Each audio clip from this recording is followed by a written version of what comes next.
اتنی قسمیں نہیں کھائیں پروردگار عالم نے، مگر جب انسانوں کو بناتا ہے تو انسانوں کو بنانے کے بعد پروردگار عالم کہتا ہے ایک قسم نہیں کھاتا، 2 قسم نہیں کھاتا، 3 قسم نہیں کھاتا، 4 قسمیں کھاتا ہے۔ اللہ کہتا ہے انجیر کی بھی قسم ہے، زیتون کی بھی قسم ہے، کوہ طور کی بھی قسم ہے، شہر مکہ کی بھی قسم ہے۔ اچھا، قسمیں جو پروردگار عالم نے کھائی وہ سب کے سب کوئی چھوٹی قسمیں نہیں ہیں۔ جتنی بھی قسمیں پروردگار عالم کھا رہا ہے وہ سب کے سب کوئی نہ کوئی مقدس چیز ہے۔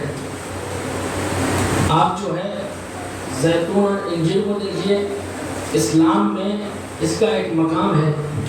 طور سینا کو دیکھیے، یہ وہ پہاڑ ہے جہاں پہ جناب موسیٰ جا کر کے باتیں کیا کرتے تھے۔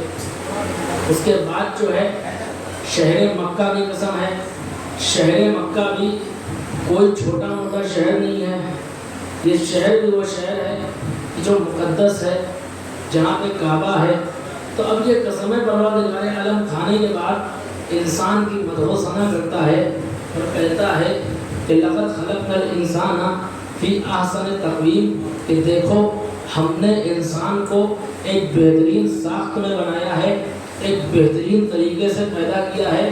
لیکن اس کے بعد مرحلہ آگے بڑھتا ہے، اللہ کہتا ہے ثم رددناہ اسفل سافلین،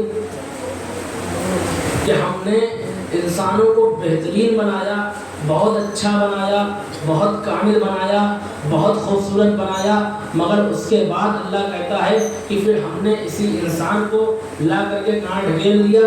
اسفل سافلین میں، بالکل نیچے والی منزل میں۔ عجیب ماجرا ہے، اب تک پروردگار عالم نے انسانوں کو بنایا تو اتنا بہترین بنایا کہ ہر لحاظ سے اکمل بنایا، مگر جب یہی پروردگار عالم انسانوں کی پستی کی بات کرتا ہے تو اتنا نیچے گراتا ہے، کہتا ہے کہ اسفل سافلین کی منزل میں ہے، جانوروں سے بھی کیا گزرے ہیں۔ یہ مسئلہ سمجھ نہیں آتا ہے، ایسا ہے کیوں؟ کہا ایسا اس لیے ہے کہ ہم نے جو انسان کو بنایا ہے وہ تو 20 کی مخلوق میں سے ہے، ایک کا نام ہے فرشتہ اور ایک کا نام ہے جانور۔ ہم نے فرشتے اور جانور کے بیچ میں سے ایک مخلوق بنائی، ایک کریشن کو کریٹ کیا کہ جس کو انسان کہتے ہیں۔ اب ہم نے انسان کو اختیار دے دیا، لیکن اسلام فرشتے وہ ہوتے ہیں کہ جن کے پاس پروردگار عالم نے عقل دی ہے، خواہشات نہیں دی ہے۔ چاہتا ہوں فرشتے وہ ہیں کہ جن کے پاس پروردگار عالم نے عقل دی ہے، خواہشات نہیں دی ہے۔ اب فرشتوں کا کام کیا ہے؟ اللہ نے کسی کو سجدے میں خلق کر دیا تو وہ سجدہ ہی کر رہا ہے، اللہ نے کسی کو رکوع میں خلق کر دیا وہ رکوع ہی کر رہا ہے۔ میں عقل کہہ رہا ہوں، غلط کہہ رہا ہوں؟ اللہ نے شعور نہیں دیا ہے، جو عقل میں بتا رہا ہوں وہ شعور نہیں، اس لیے کہ اگر فرشتوں کو شعور ہوتا تو جو سجدے میں ہے وہ سجدے سے اٹھ کے رکوع میں جاتا، لیکن وہ جو سجدے میں ہے وہ سجدے میں ہے، جو رکوع میں ہے وہ رکوع میں ہے، جو ذکر کر رہا ہے وہ ذکر کر رہا ہے، مگر اللہ نے فرشتوں کے اندر خواہشات کو نہیں رکھا ہے۔ اب دوسری مخلوق جو تھی حیوانات کی، اب اس حیوانوں کے اندر اللہ نے خواہشات کو تو رکھا ہے، عقل کو نہیں رکھا۔ اب یہ جانور جو ہے اس کو عقل نہیں ہے، ہم کس کو مار رہے ہیں، ہم کیا کھا رہے ہیں، ہم کیسے کھا رہے ہیں، ہم کیسے جی رہے ہیں، ہم کیسے چل رہے ہیں، ہمارا کیا کام ہے، ہماری زندگی کا کیا مقصد ہے، یہ جو ہے حیوانوں کو نہیں معلوم ہے، اس لیے کہ اللہ نے ان کو خواہشات دی، عقل نہیں دی۔ تو پروردگار عالم نے ایک ایسی مخلوق کو بنانا چاہا کہ جس کو اللہ عقل بھی دے، خواہشات بھی دے، اور خواہشات اور عقل دے کر کے مجبور نہ بنائے بلکہ مختار بنا دے اور انسانوں کو یہ اختیار دے دے۔ تو اللہ نے انسانوں کو بنایا اور بنانے کے بعد قرآن میں ارشاد فرمایا اِنَّا هَدَيْنَاهُ السَّبِيلَ إِمَّا شَاكِرًا وَإِمَّا كَفُورًا۔ ہم نے انسانوں کی ہدایت دے دی ہے، اب 2 ہدایت دی ہے، ایک اچھی ہدایت ہے، ایک بری ہدایت ہے۔